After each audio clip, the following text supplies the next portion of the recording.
बिस्मिल्लाहिर्रहमानिर्रहीम। अस्सलाम वालेकुम नाज़रीन, आप यूट्यूब चैनल देख रहे हैं। मैं इमरान खान हूँ। नाज़रीन, जो फ़ैसला है उसकी तफसीलात अब सामने आई हैं। जो फ़ैसला दिया गया 9 मई के हवाले से पाकिस्तान तहरीक इंसाफ के रहनुमाओं के ख़िलाफ़, और ये लाहौर से आने वाला फ़ैसला बहुत ही अजीबोगरीब फ़ैसला है दहशतगर्दी की अदालत का। इसमें ऐसी अजीब अजीब चीज़ें लिखी हैं, मैं पढ़ के हैरान हो रहा था। यानी इस फैसले के अंदर जज साहब ने गूगल का भी एक हवाला जो है वो शामिल किया है कि गूगल के मुताबिक जो है वो खुफिया पुलिस क्या होती है और वो किस तरह काम करती है। हत्ता कि ये तक इसमें लिख दिया गया जी वो होती है खुफिया पुलिस जो मुखालिफिन जो हैं सियासी जमातों के या हुकूमत के जो सियासी मुखालिफिन हैं उनके खिलाफ भी कार्रवाइयाँ करती है। ये जो फैसले की ओवरऑल तहरीर है ना, इसको आप पढ़ें तो आपको आइडिया हो जाता है किसी जज का काम नहीं है, ये काम किसी और ने डाला हुआ है। यानी इस फैसले के अंदर एक जगह पे यानी बड़ा मज़े का एक पैराग्राफ है, मैं आपको थोड़ा सा पढ़ के सुना देता हूँ, आप बड़ा इंजॉय करेंगे। इसके अंदर लिखा हुआ है कि they literally asked their leader Imran Khan as their red line in each and every rally and gathering. वो कह रहे जी हर रैली में और गैदरिंग के अंदर ये अपने लीडर को पाकिस्तान तहरीक इंसाफ वाले अपनी रेड लाइन करार देते हैं। ऐसा लगता है कि इमरान खान साहब की जो है वो तारीफें हो रही हैं इस फैसले के अंदर। और जनाब इसमें कोई डाउट नहीं है कि workers and supporters of Pakistan Tehreek Insaf take the advice and command of their leader Imran Khan as sacred one, कि वो अपने लीडर की जो कमांड है या उसकी जो एडवाइस है, उसकी जो नसीहत है या उसका जो हुक्म है, उसको वो बिल्कुल फॉलो करते हैं प्रॉपर तरीके से। ये वो समझते हैं कि ये काबिल एहतराम एक ऑर्डर है उनके लिए और वो उसको फॉलो करते हैं और वो समझते हैं कि उनका लीडर उनके लिए एक रेड लाइन है। Even their rival knows very well that the workers and supporters of Pakistan Tehreek Insaf love their political leader being mystical figure।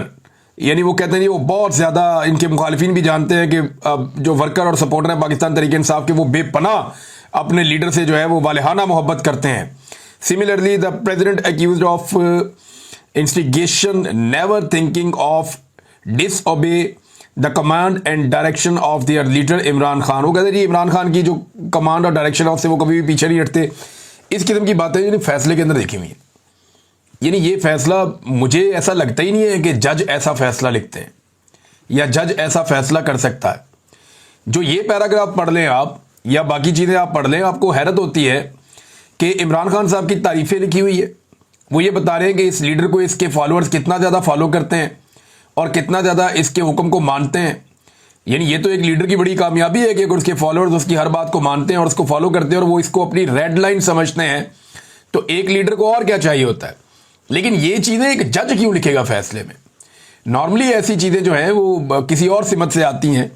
बहरहाल इसमें जो स्टार गवाहान है उनके हवाले से भी अजीबोगरीब बयानात फैसले का हिस्सा है और फैसले में ये तस्लीम किया गया कि बात दुरुस्त है कि सरगोदा और फैसलाबाद की अदालतों में लाहौर से मुख्तलिफ बयानात दिए हैं स्टार गवाहान ने।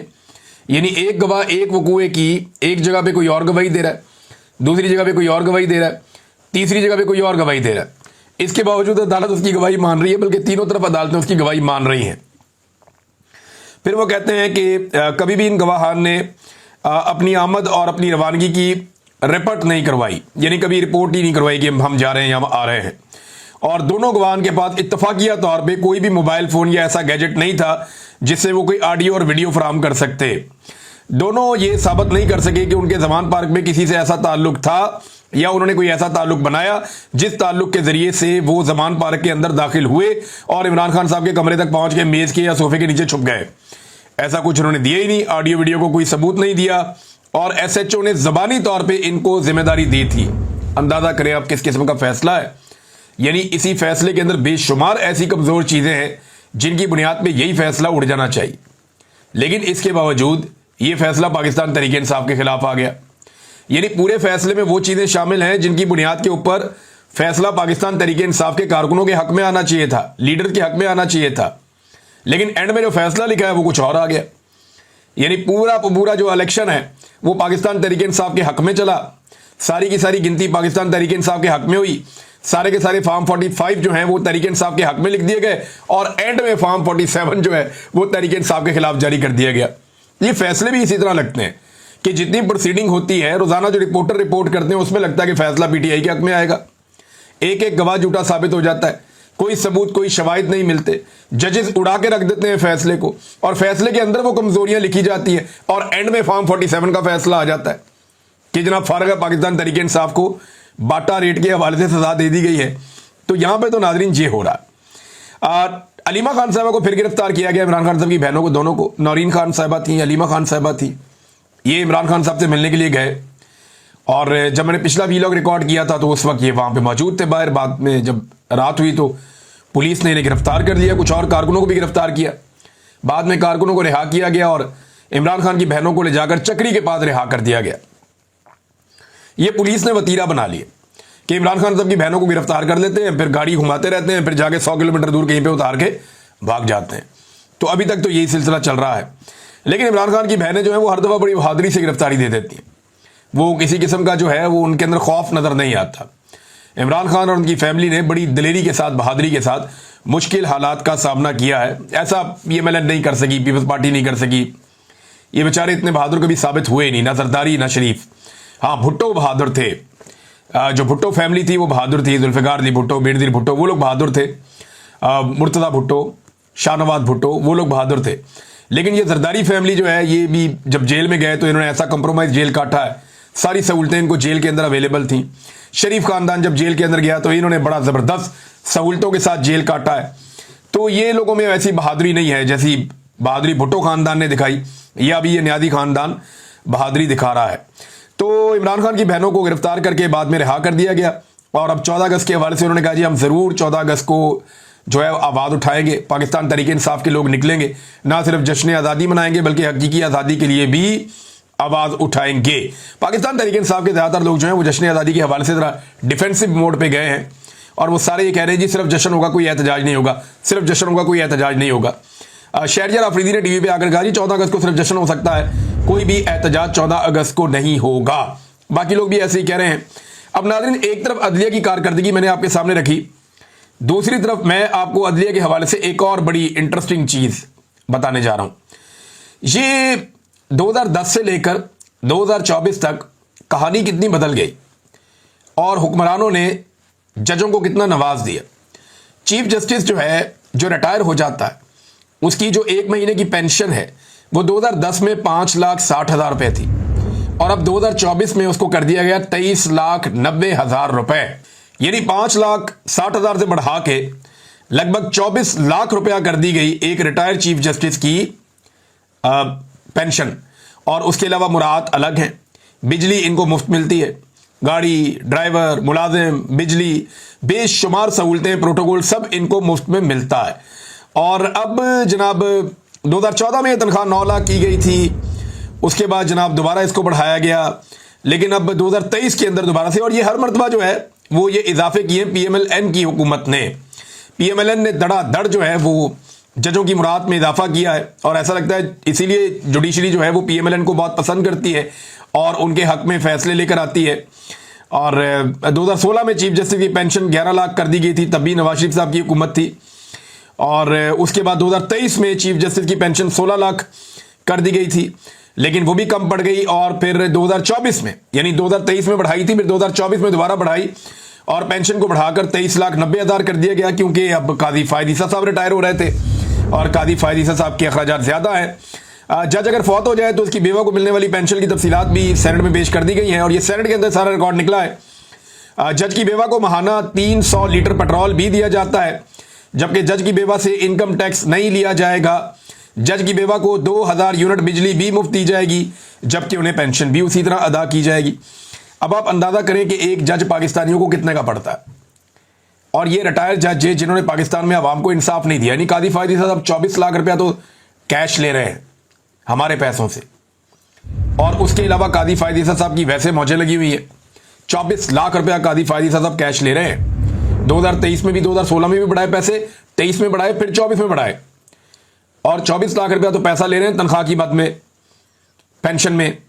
और उसके बाद उनको मुराद अलग मिल रही हैं, बिजली अलग मिल रही है, पेट्रोल अलग मिल रहा है, मुलाजिम अलग मिल रहा है, गाड़ी ड्राइवर, तो ये मौजें लगी हुई हैं इनकी, बेशुमार मौजें हैं। और फिर ये लोग इंसाफ क्यों देंगे? ये तो उन्हीं लोगों को खुश रखेंगे ना जो इनके लिए मुराद और तनख्वाहों में और पेंशन में इजाफा करते हैं, और उन्हीं को ये खुश रखने की कोशिश भी करते हैं। नादरीन, शहबाज शरीफ साहब ने एक स्टेटमेंट दिया है और अब वो जरा कॉन्फिडेंस शहबाज शरीफ साहब का वापस आ रहा है। अब जरा वो जज्बाती तकारीर भी करना शुरू हो गए हैं। बिल्कुल ही थके हुए थे, परेशान थे बहुत ज़्यादा शहबाज शरीफ साहब, और उन्हें लगता था हर चीज़ उनके हाथ से निकल गई है। लेकिन जैसे जैसे आर्मी चीफ के ताल्लुकात बढ़ रहे हैं अमेरिका में डोनाल्ड ट्रंप की इंतजामिया से, यहाँ शहबाज शरीफ का खून बढ़ता जा रहा है और उनकी सलाहियत में इजाफा हो रहा है। दूसरी बात यह है कि ये वही शहबाज शरीफ है जो अपोजिशन के पूरे दौर में बीमार रहे हैं, कभी अस्पताल में रहे हैं, कभी कमर में दर्द रही है, कभी जेल से छुट्टी ले लेते थे, कभी घर पे पड़े रहते थे, कभी अदालत में बुलाओ तो ये छुप जाते थे कि मैं बीमार हूं। अब जब से ये हुकूमत में है एक दिन भी बीमार नहीं हुए। ना नवाज शरीफ बीमार होते हैं, ना शहबाज शरीफ बीमार होते हैं, ना जरदारी साहब बीमार होते हैं, ना कोई और। अल्लाह ताला इन सबको सेहत अता फरमाए। लेकिन एक आदमी है जो जेल में गया हुआ और वहां पे भी बीमार नहीं हो रहा, वो वहां पे भी डट के बैठा हुआ, वो इमरान खान है। उसने एक फर्क तो डाल दिया है। अब शहबाज शरीफ साहब कहते हैं जी कि 6 और 10 मई के बाद एक नया पाकिस्तान वजूद में आ चुका है, दुश्मन पानी की एक बूंद भी हमसे नहीं छीन सकता। तो शहबाज शरीफ साहब की इतला के लिए अर्ज है कि पाकिस्तान के डैमों के अंदर पानी कम है, और जो पाकिस्तान के मगरबी दरिया हैं जिन पे पाकिस्तान का हक है, सिंध-तास मुआहदे के तहत भारत ने कई जगहों से उन दरियाओं का पानी रोका है और पाकिस्तान उसके बारे में शिकायत भी करता रहा है, और इसकी वजह से पाकिस्तान के डैम्स के अंदर पानी कम है। एक बूंद की आप बात कर रहे हैं, वो पता नहीं कितने हजार क्यूसेक पानी पाकिस्तान का रोक लेता है भारत जब उसका दिल करता है। तो पाकिस्तान को इसके लिए कोई पक्का बंदोबस्त करना पड़ेगा। भारत ने बहुत सारे डैम बनाए हैं उन दरियाओं के ऊपर जो दरिया पाकिस्तान का हक है, जिन पे भारत एक भी डैम नहीं बना सकता था। तो भारत की इस हरकत के खिलाफ पाकिस्तान की मिलिट्री एस्टेब्लिशमेंट को हरकत में आना था और ये डैम्स बनने से रोकने थे। लेकिन ये तमाम डैम न सिर्फ भारत ने बनाए, बल्कि सिंध-तास मुआहदा खत्म करने की जब उन्होंने बात की तो उसके बाद ये जो डैम्स हैं ये पानी भी रोकने के काम आते हैं। और आपने पिछले दिनों देखा, बहुत सारी खबरें इसके बारे में चली भी। अब शहबाज शरीफ साहब ने बढ़त तो मारी है, लेकिन इंडिया भी फंसा हुआ बेचारा, उसकी बहुत बेइज्जती हुई है आलमी सतह के ऊपर। तो इधर पाकिस्तान जो है वो चढ़ चढ़ के आ रहा है, तो ऐसे में शहबाज शरीफ साहब का बयान देना तो बनता है, लेकिन पानी तो फिलहाल इंडिया रोक लेता है। उसे छुड़वाना अभी पाकिस्तान की हुकूमत और एस्टेब्लिशमेंट की रिस्पॉन्सिबिलिटी है। नाजरीन, गंडापुर साहब ने एक स्टेटमेंट दिया और ये ऑपरेशन के हवाले से उनका स्टेटमेंट है। उन्होंने कहा कि हमने ना किसी को ऑपरेशन की इजाजत दी है, ना ही ऑपरेशन हो रहा है। यार गंडापुर साहब को उठा के ना कोई बाजोड़ में छोड़ा, इनको पकड़ के ना सर से इनको दिखाओ वो बम गिर रहा है, वो गोली चल रही है, वो बम गिर रहा है, ये देखो लोग नकल मकानी कर रहे हैं, ये देखें लोग अपने घर छोड़ छोड़ के जा रहे हैं, ये देखो लोगों की अमलाक को नुकसान हो रहा है। ये मिलिट्री ऑपरेशन नहीं है तो और क्या है गंडापुर साहब? ये जब तक आपके ऊपर आके बम नहीं गिरेगा तब तक आपको समझ नहीं आएगी कि ये मिलिट्री ऑपरेशन हो रहा है। यानी जबानी मैंने आपको कहा ना कि गंडापुर की पोजीशन बड़ी ऑड है। एएनपी की ये खूबी थी, जब वो कहते थे कि हम ऑपरेशन के हमायती हैं तो वो खुलकर कहते थे, और जब वो कहते हैं कि हम ऑपरेशन के मुखालिफ हैं तो वो खुलकर कहते हैं।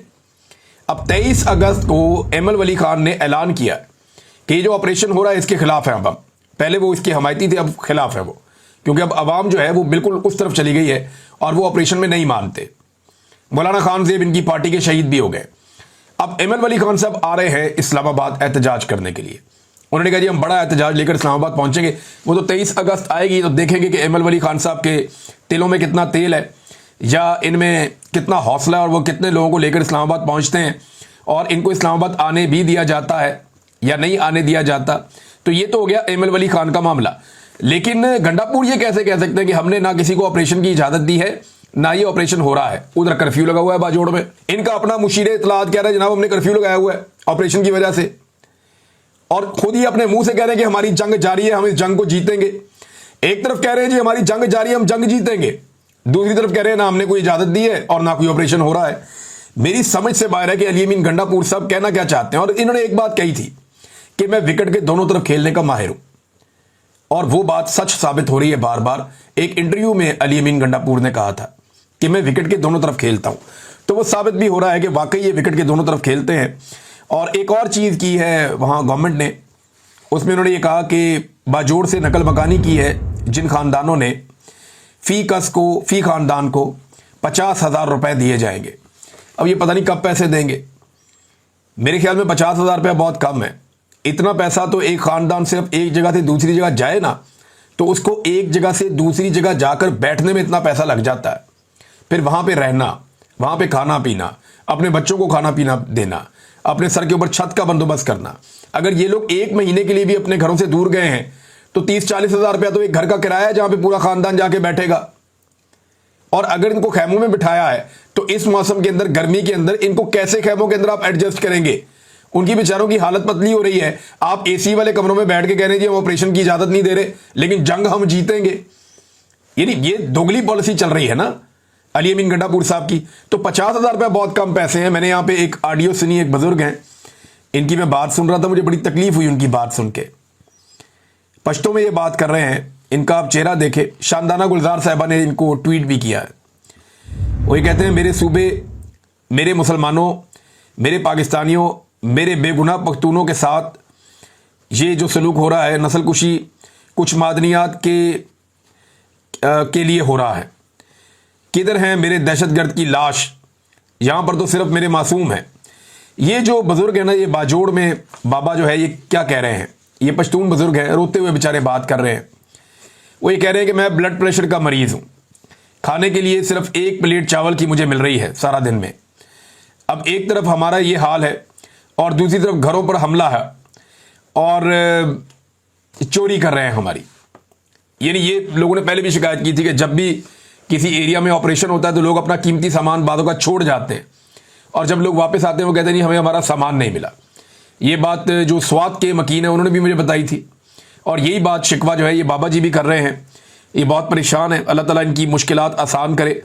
इनकी फरियाद सुननी चाहिए, गंडापुर साहब को तवज्जो देनी चाहिए, और ये ऑपरेशन अगर वो रुकवा नहीं सकते, कम से कम इन लोगों को खाना तो खिलाए। वैसे तो इमरान खान साहब ने कहा है कि अगर ऑपरेशन नहीं रोक सकते तो गंडापुर को चाहिए कि इस्तीफा दे दे, लेकिन मैं आपको ये बता दूं गंडापुर इस्तीफा नहीं देगा। दुनिया इधर से उधर हो जाएगी, गंडापुर अब इस कुर्सी के साथ चिपक कर रहेंगे। उन्हें पता है उनको मौका मिल गया, वो इस मौके को ज़ाया नहीं करेंगे। नाज़रीन, कौमी असम्बली में ऑपरेशन के हवाले से जो तकारीर होती हैं, यानी इसमें जो है वो शाहिद खटक साहब ने तकरीर करने की कोशिश की। इसमें जो है वो इवन जो वो मुबारक ज़ेब है उसने कोशिश की बात करने की है। ANP के लोग करना चाहे, वहाँ पे सूबाई असम्बली में 14 मिनट बात करने दी गई, लेकिन कौमी असम्बली में तो बिल्कुल बात ही नहीं करने देते। कौमी असम्बली में जो भी ऑपरेशन की बात छेड़ता है या ऑपरेशन के ऊपर बात करता है, खैबर पख्तूनख्वा का नुमाइंदा, उसको कट कर दिया जाता है। उसकी बात ही नहीं सुनाई जाती, उसको बात करने का मौका ही नहीं दिया जाता। जो खदशात मुराद सईद साहब ने बताए थे, मामला उसी तरफ जा रहा है।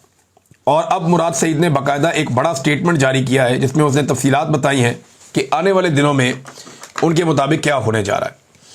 मुराद सईद कहते हैं कि बाजोड़ की बेघरी का अमल शुरू हो चुका है, अगली बारी मोहम्मद की है और आगे भी यह सिलसिला जारी रहेगा। जिस मालाकंड से हमने उन्हें पीछे हटने पर मजबूर किया था, अब वहां भी उन्हें फैलाया जा रहा है और कुछ ही हफ्तों में आपको वहां भी यही सूरत हाल देखने को मिलेगी। लोग कितनी तादाद में निकले, उनका क्या मुतालबा है, इससे सरोकार उस रियासत को होता है जो माँ हो। हमारे यहाँ वो डायन है। सूबाई हुकूमत ने पहले फरीकैन के माबैन जरगों के जरिए मामला संभालने की कोशिश की, अगरचा मेरी पहले ही इनसे यही गुजारिश थी कि इनके हवाले से कोई खुशफहमी पालने से गुरेज करें और जड़गे सड़कों पर हों। मेरी तवक्को के ऐन मुताबिक फ़ौज मुल्की मफाद को ज़ाती मफाद पर कुर्बान करने की अपनी देरीना रवायात से पहलू तही करने पर ना 2 साल कबल राज़ी थी और ना आज राज़ी हुई है। नतीजा वही है जिसका खदशा था। अगस्त 2022 में इस्लामाबाद मैरियट होटल में दहशतगर्दी पर कॉन्फ्रेंस में यह सारा प्लान बयान किया था। अगस्त 2025 और हरफ बहरफ वही सब हो रहा है। हमारे वो लोग जो अमन के लिए आवाज़ उठा रहे हैं, उन्हें और उनके अयाल को संगीन नताइज की धमकियां दी जा रही हैं। उनके घरों पर ग्रेनेड फेंके जाते हैं, सरों पर ड्रोन उड़ाए जाते हैं, उन्हें दहशतज़दा करके उनकी आवाज़ें दबाई जा रही हैं। खैबर पख्तूनख्वा के इलाके बाकी मुल्क में इस वक्त अमन आशती का दौर दरा है। अगले चंद रोज़ में आप सड़कों पर हरी झंडियों की बहार देखेंगे और नादीदा तरक्की के शादियाने बजेंगे, मगर पर्दे के पीछे सब अच्छा नहीं है। और जब तक बाकी मुल्क को इस बात का इदराक होगा, तब तक आग आपकी दहलीजों तक भी पहुंच चुकी होगी। पहले भी यही वार्निंग दे चुका हूं, तब भी मैं फसादी था और फोकस तहरीक इंसाफ को कुचलना था। आज भी मैं गद्दार हूं और प्रायोरिटी जो है वो सियासी कारकुनों को 10-10 साल सजाएं सुनाकर और इमरान खान की बहनों और कारकुनों को कैद में डालकर अपनी अनाओं को तस्कीन है। मगर जब आग फैलेगी तो फिर ना वो बाल बच्चा महफूज रहेगा जिनकी खातिर दूसरों की औलादों को मौत के मुंह में धकेल रहे हैं, और न वो मालो दौलत काम आएगा जिसके एवज वतन बेचकर अपने लोगों को दरबदर कर रहे हैं। और वो जो खामोश हैं, जो सब देखते जानते बूझते अनजान हैं, यकीन माने आप जैसों से भी कब्रस्तान भरे पड़े हैं। रही हमारी बात कि हम क्या कर रहे हैं, तो उन्होंने बताया जनाब कि वो क्या कुछ कर रहे हैं। लेकिन हमारे पास खामोशी का एक ऑप्शन नहीं है। चाहे हमारे सरों की कीमतें लगें, घरों पर गोले गिरें, या हम पर हमारी गलियों में हमारे टैक्स के पैसों की गोलियां बरसाई जाएं, हमें अपना अंजाम मालूम है। हमारे आपसी जरगे में 5 नकाती लाएअमल पर इत्तफाक हुआ है, जिस पर कल से अमल दरामद शुरू हो जाएगा। और ग्राउंड पर मौजूद अपने साथियों के तहफ़्फ़ुज़ की खातिर इस वक्त यहां इन नकात की तफसील बयान करना मुनासिब नहीं होगा। बहरहाल उन्होंने कहा, यह बावर करवा दूं कि इमरान खान के नज़रिए और सोच के मुताबिक हम किसी को भी अपने लोगों को किसी और के मफादात की आग में झोंकने की इजाज़त नहीं देंगे। देखिए, गंडापुर साहब तो ऑपरेशन की एक तरह से हमायत कर रहे हैं, एक खामोश हमायत, जिसमें ऑपरेशन खैबर पख्तूनख्वा में जारी है। गंडापुर साहब कहते हैं ना इजाज़त दीन ऑपरेशन हो रहा है। अब जो मुराद सईद साहब हैं वो बिल्कुल एक डिफरेंट पिक्चर पेश करते हैं। मकामी सहाफ़ी आप उनसे बात करें तो वो बताते हैं कि भरपूर ऑपरेशन चल रहा है, नकल मकानी हो रही है, हालात बहुत ख़राब है। तो किसकी बात माने? रियासत को होश के नाखून लेने चाहिए। हर चीज़ में आपको हथौड़ा नहीं उठाना होता, डंडा नहीं चलाना होता। लाठी और गोली के ज़रिए से आप मुल्क को कंट्रोल नहीं कर सकते। आपको जमहूरी तरीके से सियासी आवाज़ों की बात सुननी पड़ेगी और सियासतदानों को मसाइल के हल के लिए आगे करना होगा। अब तक के लिए इतना ही। अपना ख्याल रखिएगा, अपने चैनल का भी। अल्लाह हाफ़िज़।